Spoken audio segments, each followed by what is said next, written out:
Hello, everybody. This is one and only Krondit Tony, and today we have a very special guest, and along with him, his spouse. We have James Beck, the original and the oldest student of Sydney Banks, and along with him, we have his fiancee, Ross. So, with honor and pleasure, let's welcome James and Ross. Hi, guys. How are you today? Very well, thank you, Curran. Great. And you? I'm very good. So good to have you here. Good. So today we are going to talk about love and relationship. So I would like to keep it all natural, and I would like to start with James. James, what is true love, and what are the good aspects of a good relationship?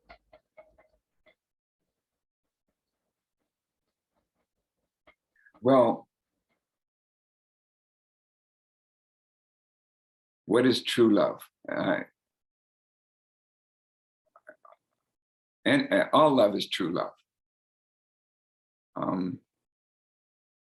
What we found helpful is that we understand that we create a feeling of love for ourselves. That is our gift to ourselves. Does that work for you? Mm-hmm. Yeah. Okay. So true love is, there's no not true love. There may be depths of love, and there are different kinds of relationships which involve different, different levels or intensities of love or commitment to the feeling of love with another person. But love is the feeling. Love is that oneness feeling. Love is the basis of everything, as we learn in 3P and we practice in 3P. And so we create that feeling of love. We may have some kind of stimulation for it, some person we see, but love is that feeling. It's that universal feeling. It's what drives everything in everyone's life, really. That's a deep one, but that's what my experience has grown to show me, and so I don't know whether that's the answer that you were hoping for, but a vital part of any relationship or of living life. I want to quote Shakespeare in Hamlet, Polonius's advice to his son. Last line, I believe it is, and this above all things, to thine own self be true. So I need to be true to myself in our relationship. Roz needs to be true to herself in our relationship as well. And respecting that, I think, is a very powerful structure for a successful relationship. Respecting separate realities. That is part of 3P. We all create our own reality. And when you're in a relationship, which you almost are all the time in some form or another, then the other person in the room or people in the room are all in their own separate realities as well. And if we respect that, then going astray, is much less. It's not going to happen. But as we begin sharing today, I'd like to turn it over to Roz, and perhaps she could talk about our relationship and a wonderful event that's coming up for us, as well as how we met. So over to you, darling. Thank you. Approximately 6 years ago, I was at home at that point in time living in Victoria, and received a phone call from my niece, and it was during the day. And I initially asked her if everyone in the family was well, because it's unusual to get a phone call in the middle of the day from my niece. And she said, yes, she was well and her parents were well. And she just wanted to chat with me for a moment or two. And during the chat, she brought up the fact that she wanted to know if I would be open to possibly meeting someone, because she knew that in the past I had been dating someone and that had not worked out. And I had terminated a marriage and gone through a divorce. So I said, yes, I would be willing to consider that, but didn't know exactly how to go about doing that. And she said that she had met a gal at work and the two of them had been talking, and it came up that the other gal, who turns out to be Jim's niece, daughter, excuse me, and my niece were talking about their parents. And the fact that Jim was recently, his wife had recently passed away, and that I was single, and perhaps the two of us might like to meet up together and see if we had any common interests. So after she sort of explained to me how I could go about doing that, and meeting possibly for a cup of coffee or somewhere, it was left that Jim's daughter would speak to him and that he would give me a phone call. So he did that afternoon, and we arranged to meet and have a cup of coffee at a local place in Brentwood Bay, which was fairly close to where I was living. So Jim came over and we met at this restaurant. It was in an outside restaurant because it was in summertime. And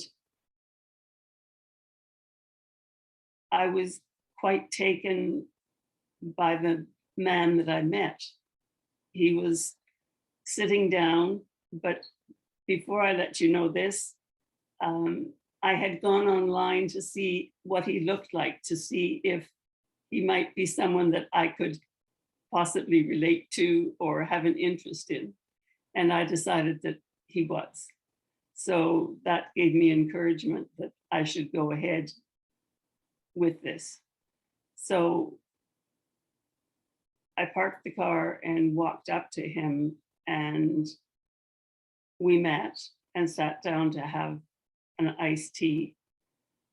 And we started talking. And one of the first things Jim said was that he was involved with something that was very important to him. And he would like me to consider it, if it was appropriate, that I should become involved as well, as it meant a lot to him. And so I thought, oh my heavens, what is this? But anyhow, proceeded to shore up my courage and asked him to explain what it was. And so he explained to me about the 3 principles in quite straightforward and easy language. And I thought, my heavens, this is something I've been searching for a long time. And isn't this unique and strange? So we spent the next hour or so just chatting, not so much about the 3 principles, but about what we were doing and what was happening in our lives. And then went and had lunch, and then went for a walk, and then arranged that we would meet the following weekend over on Salt Spring and go to the market and just share time together. So that's how it started. And it was wonderful. I came away with a wonderful feeling and thought, yes, perhaps this might work in a relationship. Hmm, interesting. And I would like to ask you, oh my God. So lovely. What did you like about James the most the first time you met him?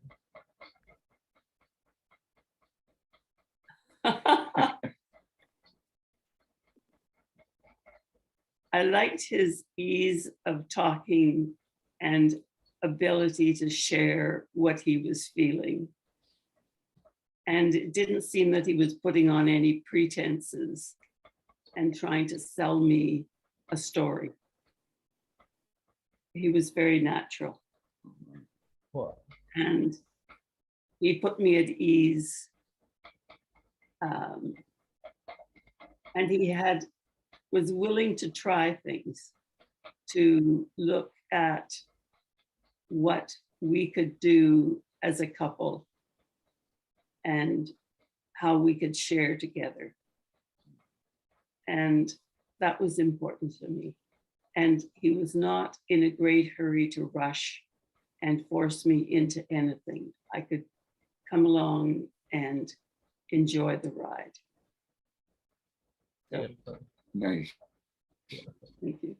And that, you know, what Roz was saying about my being open to new things and to sharing things together, that has been really kind of a key for us, in that it doesn't really matter what you're doing. What matters is that you do things together and that you spend time together. So in our case, we, first of all, we spent, you know, almost 24/7 from then on with each other, with a few, maybe a couple of days, but all in all, and until we moved in together, we were probably together everything but about 2-3 weeks all put together, because I immediately started staying with her in her house, and then when we would go back for the rest of the week, we'd come over to Salt Spring to my place, and so that we were actually, you know, joined together at the hip, really, and we loved traveling on the ferry together. We both have little dogs, and we love our dogs, and we love working it out with our dogs. Roz had ideas of things that I had never participated in. She loves opera. She loves classical music. And those are totally new ventures for me, which you know, the important thing is we're sharing. So I put myself in learning mode for these things, and rather than not wanting to do it or shutting it down on the opera thing. Or one night she came out with, she would love to buy motor scooters and, you know, zoom around the area on these Vespas. Well, in order to do that, I had to take my, you know, safety courses and actually get a motorcycle license to do this. And for Roz, she had a license, but she hadn't ridden for 15 years, but she kept the license active. But what had happened 15 years earlier is that she'd had a motorcycle accident, and that shut it down for her for all that time. But she was thinking, you know, I maybe I'm too old, I would say, or maybe I'm not, but I would love to try again.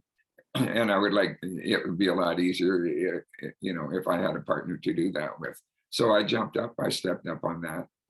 And it was not easy, but it was a great learning experience for me. Looking back on it, I had to measure myself compared to what I was when I was younger. In other words, when I went to write the written test, you know, I'm a smart guy, but all of a sudden I was insecure about writing a multiple choice test to get my motorcycle license. Would I know the, you know, the rules of the road on paper and so on? And I wasn't, it took me a lot longer to learn that stuff than it used to. And the actual hands-on, you know, I was the dumbest guy in class. It took me, you know, probably a month longer at least. Yeah, and then we took some private instruction, and there was a lot of cursing and muttering and swearing and carrying on mainly on Jim's part, because he Right. felt so inept, Yeah, but he wanted to do it and he was enjoying it, but it was very frustrating for him. sure. But, it was worth it. And what made it worth it, I don't really give a damn about whether or not I ride a motor scooter. I love it. We both have them still. We're probably coming to the end of that era now. But it was hanging around with Roz. That's what it was all about. Sharing. And Sharing. It's key, I believe, to successful relationship. Sharing. And also, what I said at the beginning, to thine own self be true. I needed to be true to myself, and Roz needed to be true to herself. We're still in separate realities, no matter how much time we're spending together. And success in that requires allowing each other to be true to their own self, and understanding that, and not trying to change that, not trying to force compromise. But when compromise appears willingly, because you're being true to yourself and your partner, then that deepens the relationship. That's the point of that. So this 6 years, almost 6 years we've been together, it's activities has been a large part of it. Getting our houses together, those odd jobs that need to be done, doing them willingly, sharing, doing them, changing your ideas, being open to the ideas of another person. That's how a couple gets stronger. That's we both have ideas. We got two brains here, and they can either, my way, or they can be our way, and that comes from being true to yourself, but on the highest level, knowing that is loving the other person enough to allow them space to be true to their self. Otherwise, you diminish, instead of it having that synergy, it has the opposite, and it can't carry on. And then talk about, if you would talk about our future. okay. And the big event that's coming up. So in February,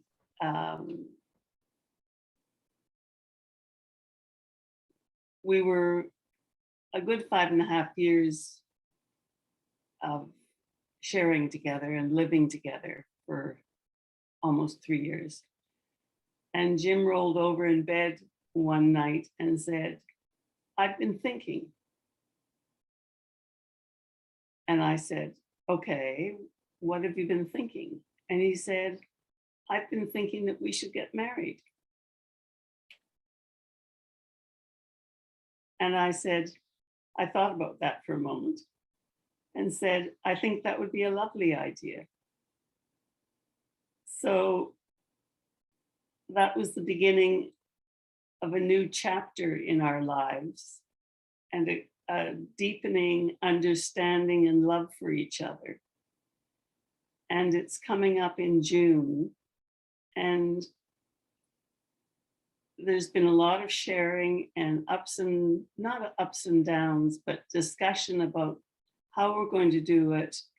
Not so much when we're going to do it, because we wanted to be able to do it so that our families could be there if it was possible. And where. And we both had an idea that we would like to be in a park and have the wedding in a park.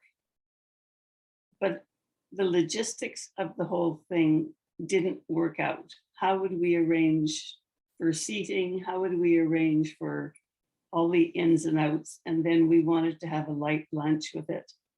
And it didn't work to be able to have the food there and keep it refrigerated and things like that. So where we live is is a 55 plus community, and there's a very nice clubhouse. But with COVID being present, we hadn't been able to access the clubhouse. But with a number of the restrictions being lifted, it is now open. And so we went and we had booked the clubhouse. We had decided that that would be a very nice location after checking out several other venues. So a lot of it was putting out ideas and talking about them and sharing and throwing in other options and just sometimes leaving ideas to percolate and not pressing either of us one way or another, but just going with the flow of what seemed to be working and what felt good. And that seems to be a lot of how our relationship has been, is just respecting each other and talking about what's important to us and making changes and being comfortable with the changes and being happy with them. So we're getting married in beginning of June, and it's an unusual thing for people our age probably to be doing, but we're very excited, and our friends are excited, and our families are excited. So it's wonderful. Yep. And what's interesting to me, from the moment that, when we decided to get married, before that, we had been living an incredibly beautiful life. Nothing lacking, nothing needed, just in the way that we've been describing. But funnily enough, when the proposal went out, first of all, when I put out the proposal, before I embarked on it, I said to myself, and truly, it's up to Roz. And if she says no, I will not be rejected. I'm quite happy with the way things are. I'm not going to put my happiness out there based on one little thing, one question, even that question. So that was a very safe question for me to ask. It was just, what do you want to do? And she made that choice. And, almost instantly, both of our levels of consciousness went up. We had thought that wasn't possible, Karen. We were so happy anyway, but now, with that new thing to share, it's not motor scootering. We also have e-bikes. It's not e-bikes.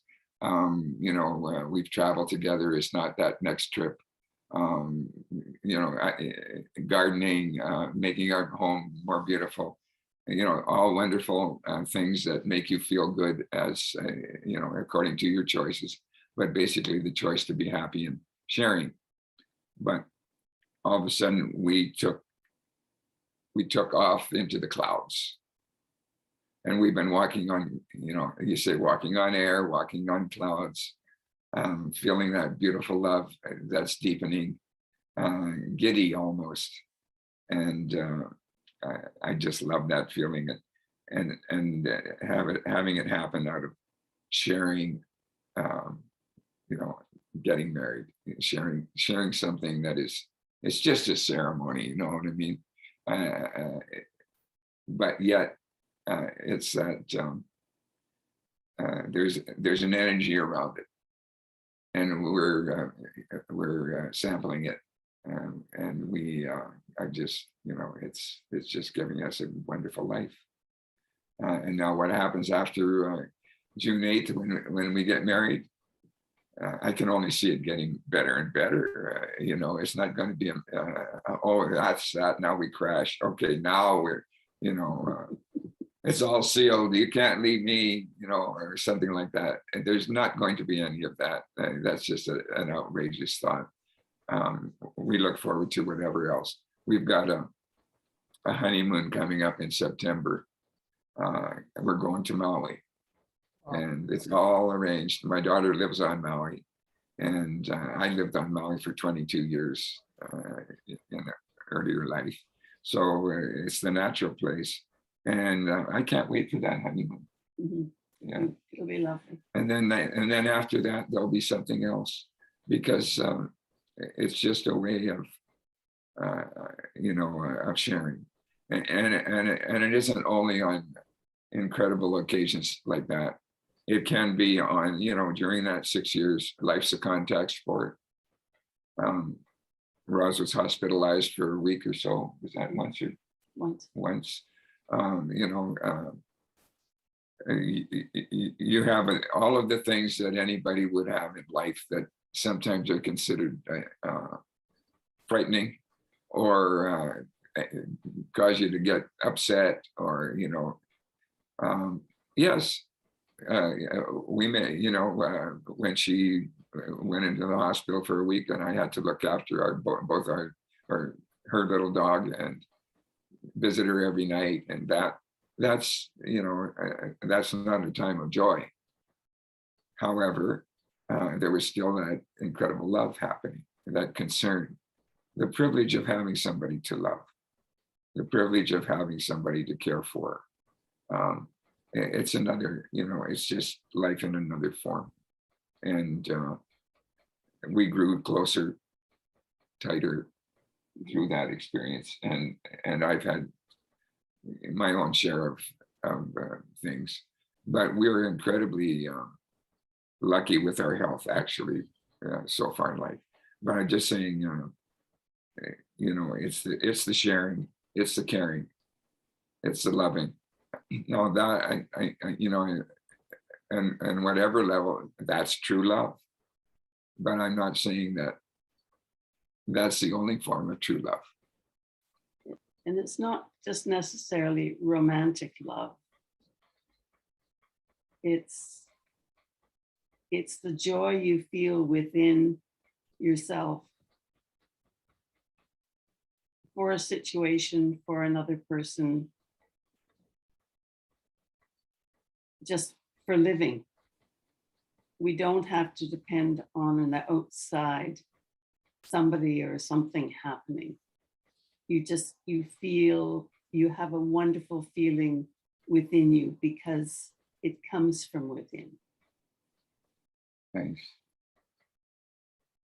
That feeling we give ourselves, and the privilege we have in the moment, it's precious.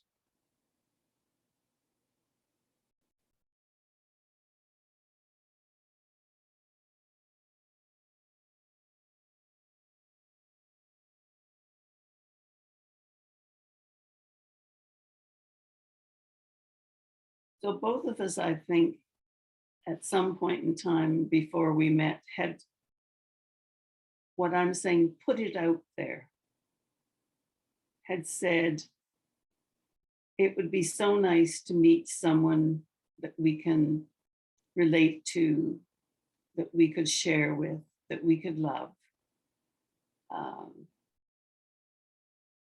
And just be true to themselves and allow me to be true to myself. Mhm. We had just put it out there, talking ourselves and either out loud or within our own heads, and then had let it be, sort of saying, if it isn't going to happen, it isn't going to happen, but I'm not going to compromise who I am just in order to be in a situation, because life is too short and life is too precious. I knew I wanted another partner. I was determined on that. And the reason was I had an incredible marriage, also full of love. And you know, I went through the grief of losing my wife to cancer. But all through that terrible part, I knew that I wasn't going to just, oh, that's it. I can't find anybody else. I don't deserve it. I've had so much. Why would I want to get more? You know, I'll never achieve that. I felt that my life would be so much richer and fuller, and that I had something to offer another, you know, a new partner, another partner. So it didn't come right away. And I did try with another girlfriend, and it didn't work out. But that was still, you know, that was a valid experience. But in the end, it was not a kind of mutual understanding. So yeah, you know, that had ended already, and but I was not deterred. I still felt there would be somebody. I was open to having another chance, and that's when we met. That was taken care of for us. We just trust, and it happened. So Perrin, we've told you a little bit about what's important to us. Can you tell us what's important to you in a relationship? Okay. For me, at this age, I'm like quite looking for someone who is open-minded. Okay. And what's important for me is that the partner or the other person should be someone that I'm happy with, because to love is to be happy with. No matter how rich or how beautiful the other person is, but if you're not happy with them, that's not a good relationship. So yeah, somebody with whom I could be happy, I could have a good time, I could just truly be myself. Like as you said, you have to be true to yourself. Mhm. Yeah, that's what I'm looking for. That's what's important for me. Would you elaborate more on like being true to yourself?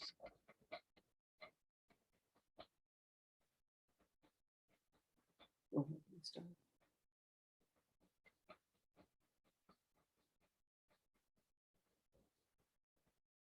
Well,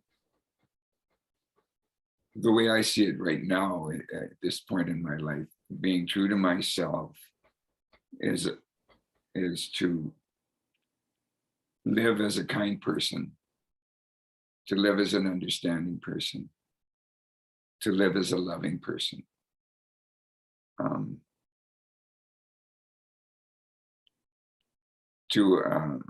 In that vein of understanding, to be aware of separate realities, that everybody is in their own reality that they are creating, and that allows you to pull back on judgment, to pull back on those kind of separating ideas or feelings.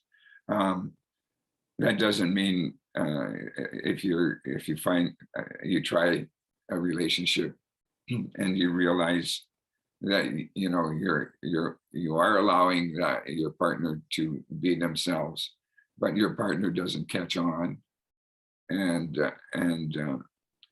perhaps creates hurtful behavior or that, then you know, you understand that they are coming from their own world, that they are creating their own world, and you can try to share that, but you can't make that happen. The other person has to you know, catch on for themselves.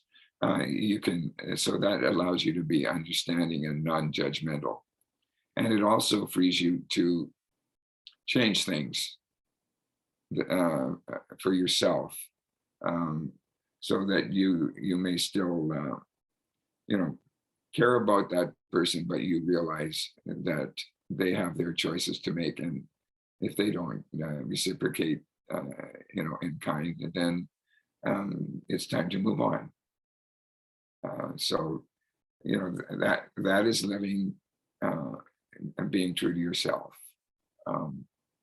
Being honest is being true to yourself, but not being hurtful. Being honest and being kind with the honesty. And that way reaching out and looking for understanding within that honesty. And also being able to honestly look at yourself and realize that, this idea of separate realities applies to me too. And it's not just that I'm in my own reality, but my reality can change from moment to moment. And so to be able to honestly look again, because you may make snap judgments, snap opinions, and go with that. And as being true to yourself, you need to look honestly at your own behavior and at your own realities, and what you took to be real in a certain moment of the past is not necessarily what was real in that moment. It's just your perception of it now. And of course, we want to let go of the past anyway. But sometimes the forgiveness that you're looking for is forgiving your past actions too.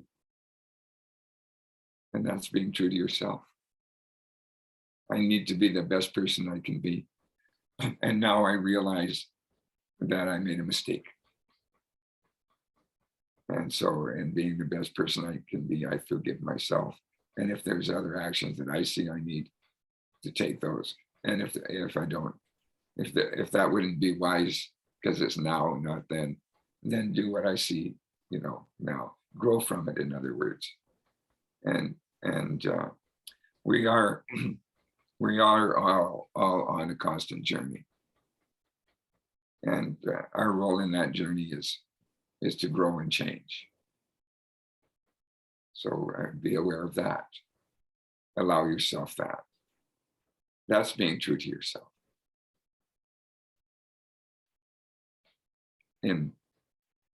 Right now, in my reality, at least. And everybody's reality is a little different. You can have 3 or 4 people at the scene of an accident, and they all see the scene through their own eyes and their own experiences, and they can relate 5 or 6 totally different stories about the same incident. And you wonder, you say, no, that's not how it was. Yeah. It's not how it was for you as an individual, but it may have been how it was for another individual. We had a little fender bender about a month ago. Mhm. And we were at Starbucks, the coffee thing. And we were sitting in our car and parked in a slot, and we backed out. Roz was driving, and she backed out and started to make, to make the turn. Our beepers were going. She had looked both ways, and all of a sudden there was a little bump. Minor, but so I did not really see this because I was in the passenger seat looking forward, but I felt the bump and I turned around and okay, something's happened. We hit somebody. Let's pull back in and let's go exchange driver's licenses and do what you do. So I went out, and the car that we had engaged with had also parked on the other side in a slot. And so I went, the lady was there. We met in between. Roz was coming around, and I think, we had our phones out, and we went over and looked at this little scratch kind of dent in her back, whatever, quarter panel or something, and took pictures of it. And the way she had parked, and where our car was and where her car was when she parked, I made an assumption. You're coming out this way, we're coming out this way, bump. She said, no, my car was standing still when you hit me. Well, I thought, okay, that doesn't change what I saw. You just stopped. You saw she stopped, and you know, but you weren't there when we started to back up. Well, as it turns out, the way her story went, she had not been parking and backing out. She had been driving along, and she stopped her car behind us. And we were the ones that did all of the backing in to the other car. Now that's two quite different versions. It's so different that instead of it being a shared responsibility, a shared blame for the accident, we were totally at fault. Separate realities. You see it, you write the story without getting all the information, and your story is totally different from the story she got. And in fact, there may be discrepancies in her own story that we don't know about. And certainly Roz's was different than mine. And we were in it. And yet, you know, when we talked to the insurance adjuster or whatever, he was writing it down and plotting it, and he took great pains to explain what she had said and the difference it made in terms of responsibility. So yeah, that's just a simple 3 people, 3 different versions. Same incident. Thank God nobody was hurt. Thank God the damage was negligible, you know. But just saying, you know, that's common. In fact, that's happening every minute.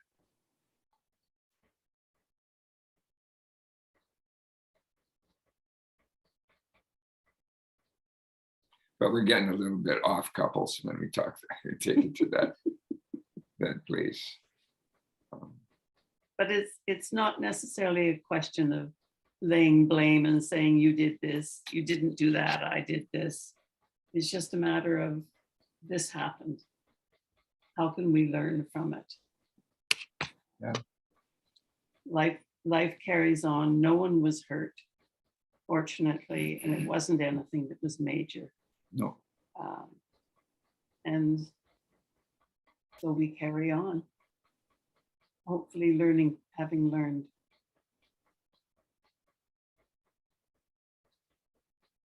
Yeah, and this is called understanding. Yeah. Yes. Understanding each And, other. yeah, and there's also an opportunity to not be judging. Exactly. And to be grateful. To be grateful. Beautiful. Beautiful. Awesome. And I would like to ask you, what made you want to marry Roz? I love her. Look at her. She's a beautiful girl. I love her soul. So I trust her. I feel really lucky to be spending my time with Roz. wow. That's, you know, that's it. And it's almost as though it's destiny. I'm just fitting in with what's meant to happen. You know, gladly, you know, with excitement, energy, you know, all of that. But that, you know, it's just natural evolution that I clicked into. There was, you know, as far as preparation for it, it was, the thought came in about 3 times during that day. And I said to myself, actually, where did that come from? And I answered myself, honestly, that came from mind.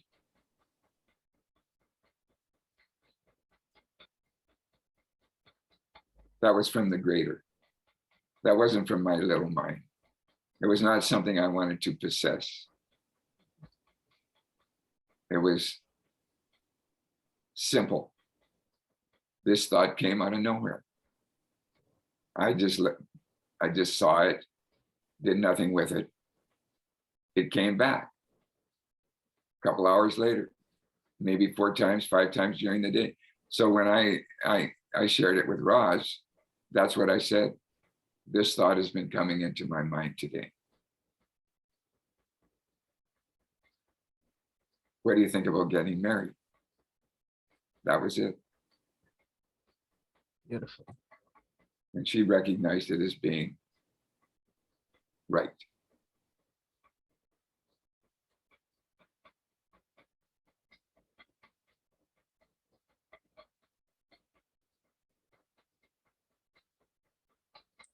Would you talk more about understanding, like how to bring understanding in relationship?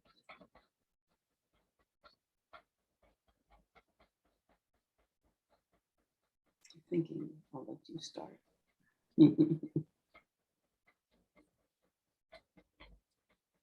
I think it just comes if you want it. You just let it come.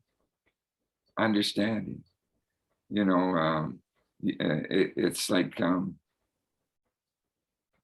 there's so many levels to the word. But I think the level that you're talking about is understanding towards another. And for that, again, it's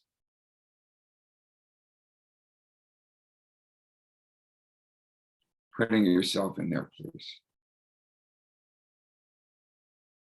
They're just, you know, doing what they do because of what they see. Or they're acting, you know, perhaps they're not in the now. And so they, you know, they don't really know what they're doing. And they're just doing things reactively. And sometimes, you know, that, you know, it's not a great practice. And then they get in deeper. So understanding is like seeing actions of people that are not coming out of wisdom, and understanding that they don't quite get it. They're innocent. Understanding that things that you would normally, you know, in the past, perhaps you would judge people on.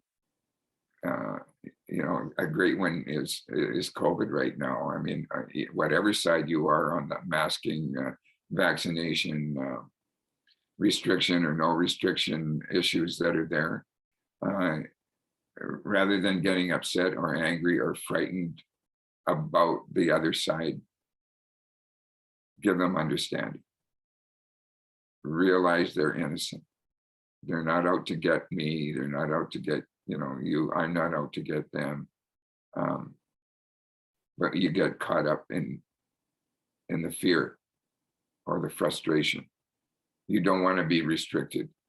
You don't want to wear a mask. You don't want to accept this situation. It doesn't have to be that way, ideas.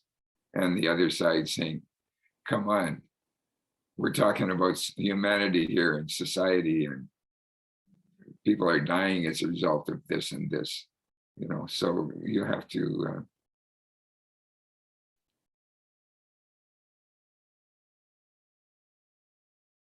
if you're called upon, you share your opinion, but you need to do it without judgment.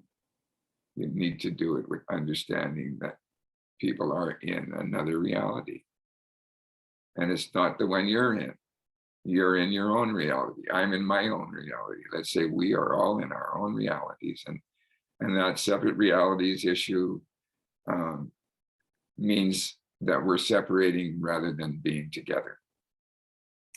There's no oneness in the separate realities, except for the fact that we are commonly in our own reality.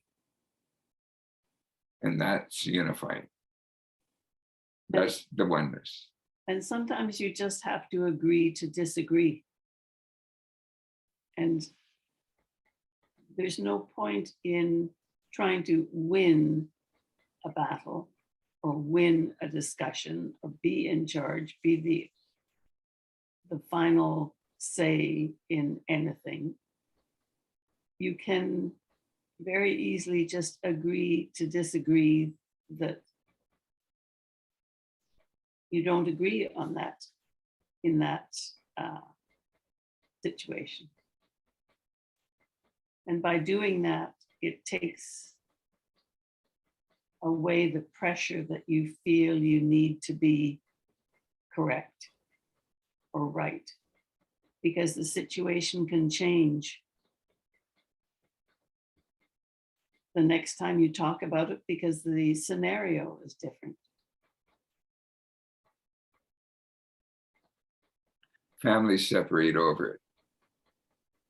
You know, people that love each other all of a sudden withdraw their love. And of course, we know love is a feeling you give yourself. So all of a sudden you're hurting yourself because you're judging and you just cannot accept, you know, another person's viewpoint.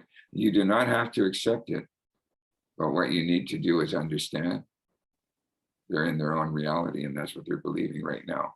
And you will take what actions you want, but you need to do it with love, not with judgment and condemnation. Even though, you know, whatever side you're on, you can move to fear and separation. And we're not meant to be afraid of each other, and we're meant to be one. So, you know, remember your highest. It's a tough one. That really, you know, that really puts the feet to the fire kind of thing.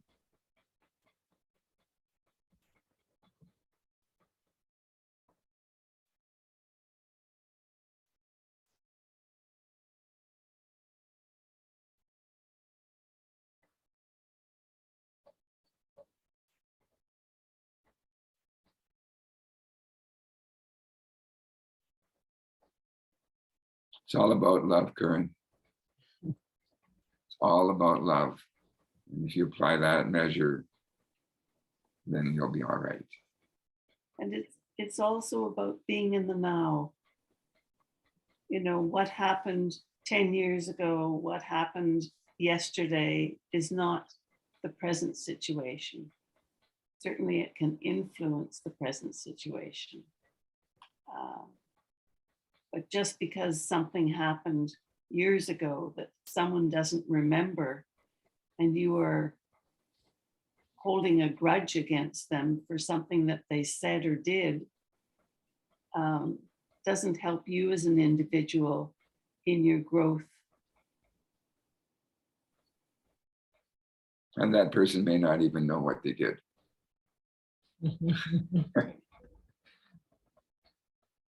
That's sad.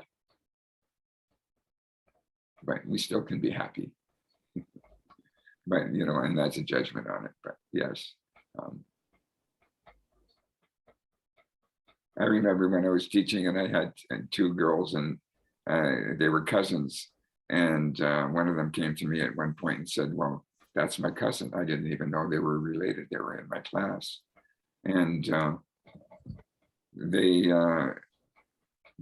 were not on speaking terms. And, you know, this had gone on for a couple of years now, and here they end up in this class. And before that, they were great friends. And the parents were sisters, and the sisters had gotten into the same thing that had originated with their daughters. And so they had split this family. And finally, I woke up and I at one point, and I went over and I called both of them outside my classroom. And I said, you guys go take a walk and have a talk. And they took about a half an hour. When they came back, they were friends, and they couldn't remember why they had these feelings for why they were mad at each other. It was years later now. It had gone on for 3 or 4 years. So it was over.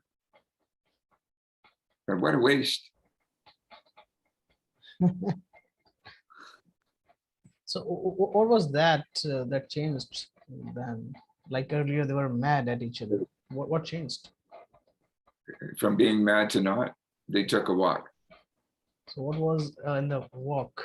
What are you doing? What's up? You know, they both missed each other. They both wanted that. They didn't want the fighting. It was, you know, terrible.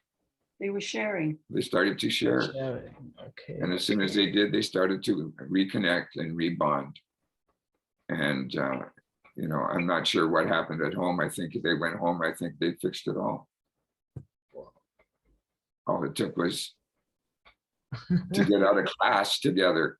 And I think they must also have been listening to each other and what they were saying and taking it in instead of putting up defenses. They missed each other. Missed each other.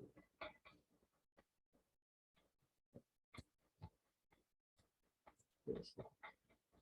And I would like to ask you, these days I see, especially young people, what I see is that they are quite dependent on their partner.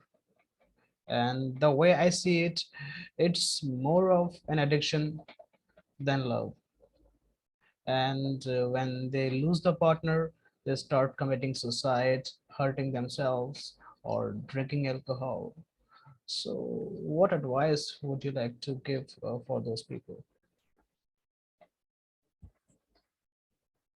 Be true to yourself and make that being true to yourself your highest self, the loving self. That's the secret right there. Go to love, be a loving person. Don't engage in any of the old buttons of the old triggers that one uses to control another, and that control is to create fear or insecurity or competition, or you know, that. Don't respond to the buttons. Stay high, stay happy, stay in your highest space, be loving, be understanding. Stay in the positive. Stay in the positive. And then your partner has a choice. They will get frustrated, you know, or they will join you. They will keep trying.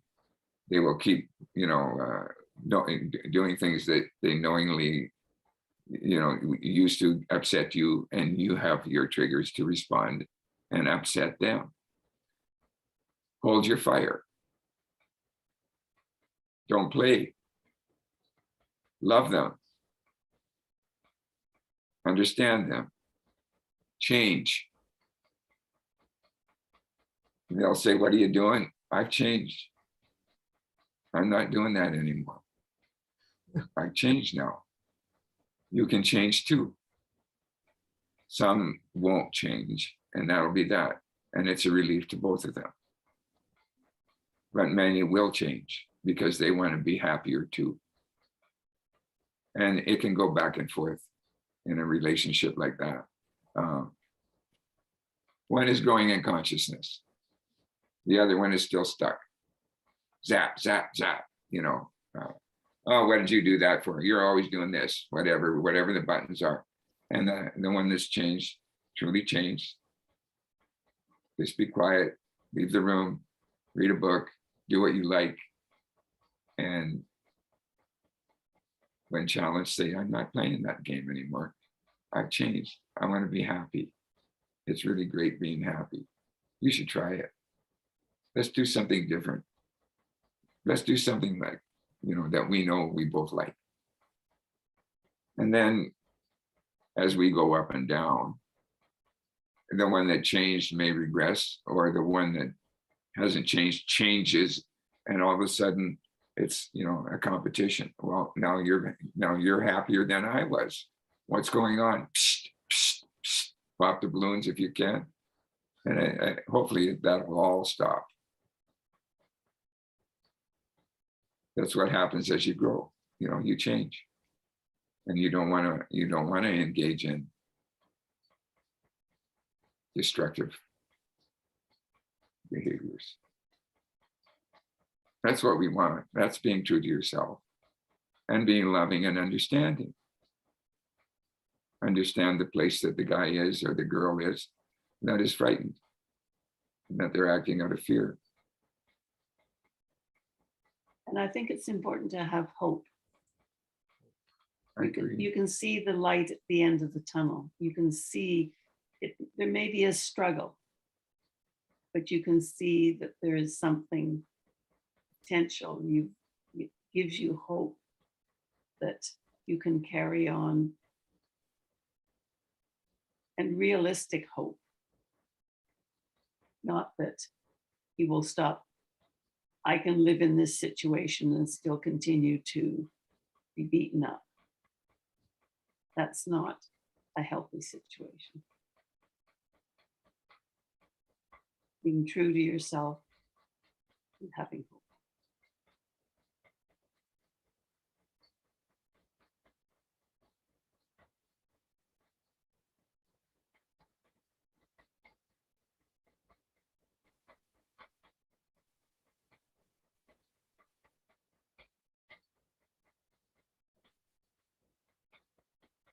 It's a wonderful world. It really is a wonderful world. We just need to get in sync with that.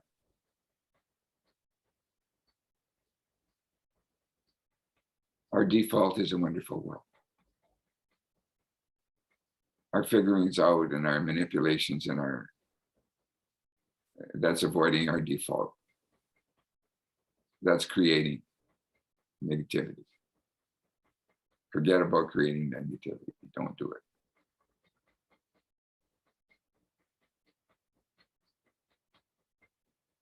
And certainly when you're down in the dumps, it's hard to not be thinking negatively. And that's where we can, have that love and understanding for ourselves.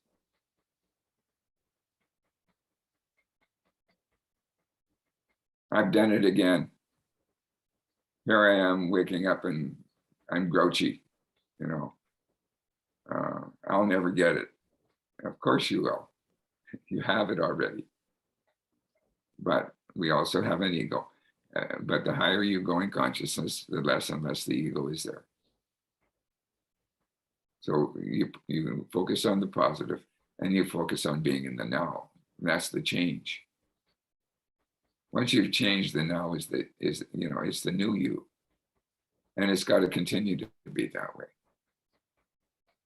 In other words, new again. Then new again.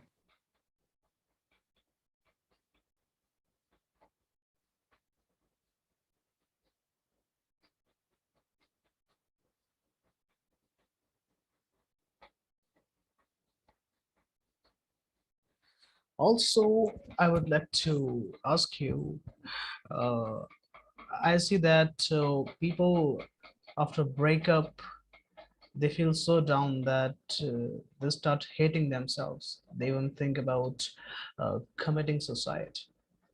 Sure. So what would you say to those who feel like they're not worthy because their partner has left them, because they have just had a breakup?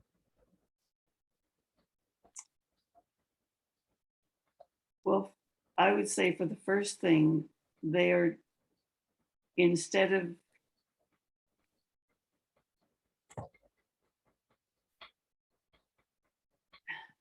I would say listen to truth.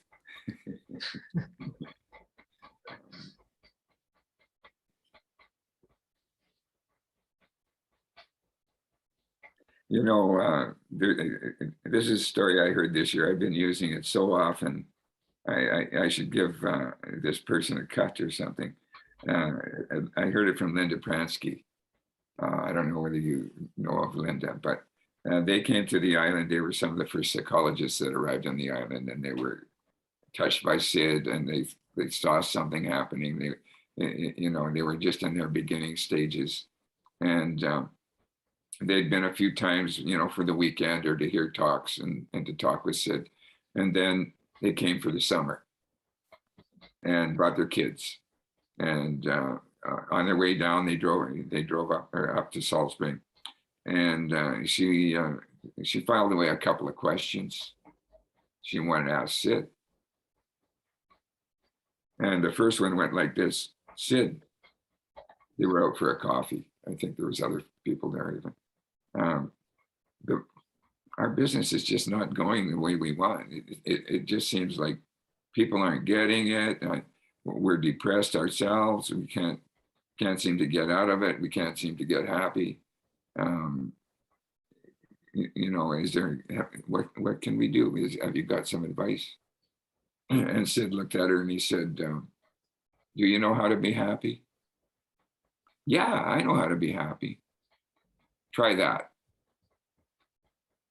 And the same thing happened again, saying, okay, you know, it was like, wow, what kind of an answer is this? Try that.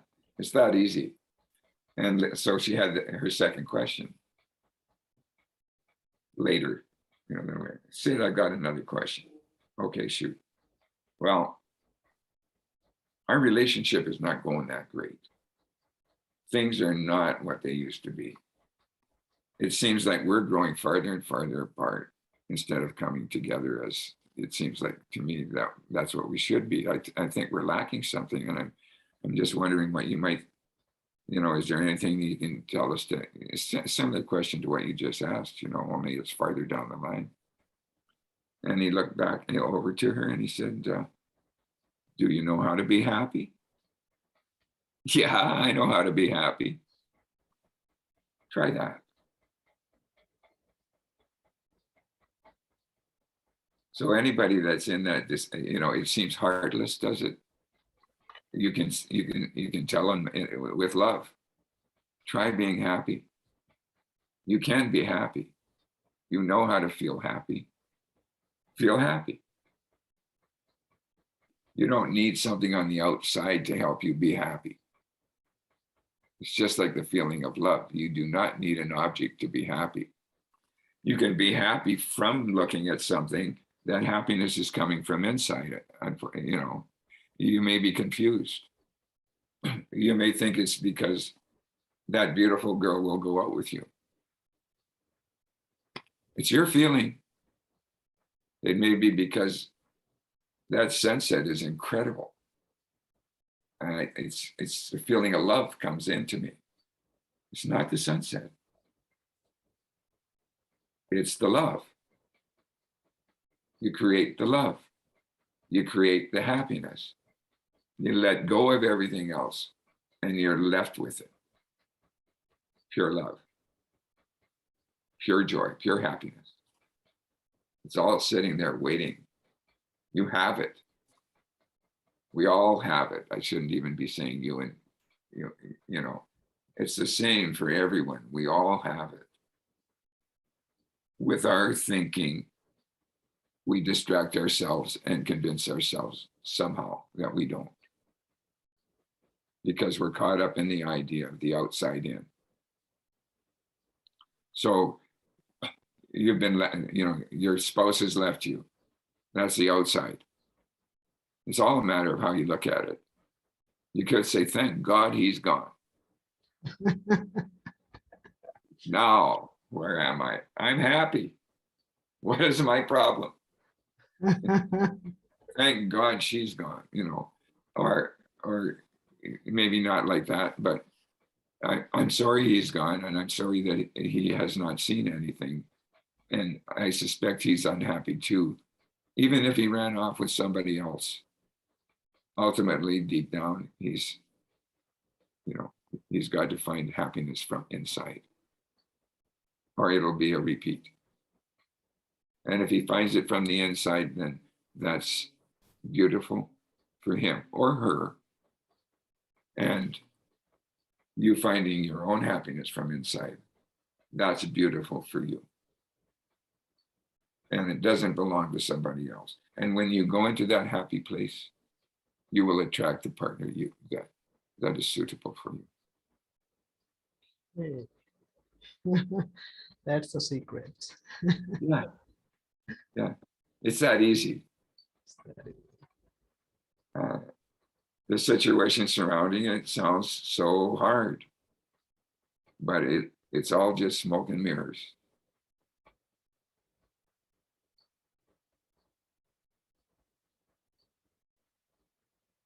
Covering up your soul. You've got everything. We've all got everything. and we can access it in one thought.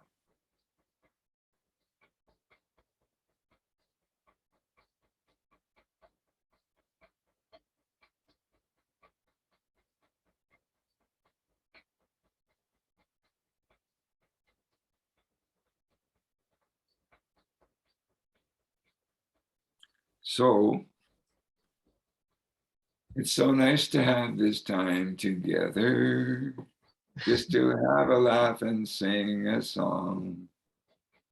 And so, what is it? We say, what, anytime, any place, so long, and something like that. It's been good to know. It's been good, yeah, so long. It's been good to know you. No, I've really enjoyed this talk. Thank you, Thank you.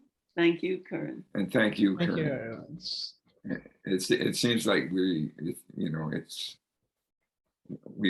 said the things that we need to say in this one. I love talking with you. Same here. Same here. It's a great, it's a great feeling for me. It's a great opportunity. It's been a great opportunity for us. It's been I feel it's been a wonderful opportunity for us to emerge more. And I love sharing our story together.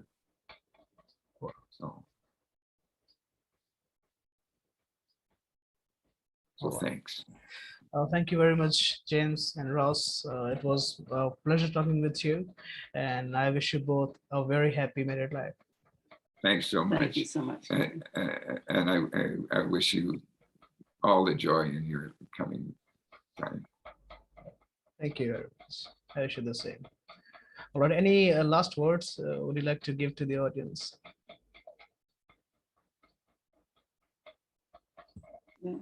Just the usual. It's all about love. Live your life. Yeah. Live your life to Feel- the fullest. Yeah. Feel the love, and you deserve it. It's your feeling. All right. Okay, James. Okay, Ross. Thank you very much. It was a pleasure talking with you. Have an awesome right. day. Take care.